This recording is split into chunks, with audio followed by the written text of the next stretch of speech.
Жумагазы Токторбаев атындагы толук эмес өртөө мектебинин тарых мугалими Конушбаев Шашанали Мухаммедкалиевич.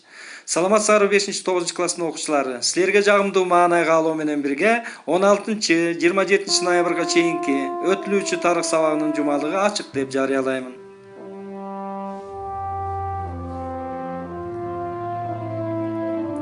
16 ноябрда тарых сабагынын жумалыгынын ачылышы болот.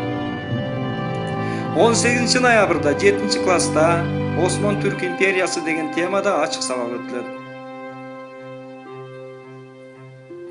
20 ноябрда 5 класста Индиянын байыркы цивилизациясы деген темада ачык сабак. 25 ноябрда 9 класска тесттик иш алынат.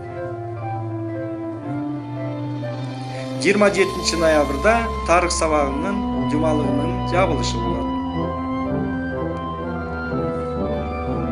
Көңүл бурганыңарга чоң рахмат. Саламатта болуңар.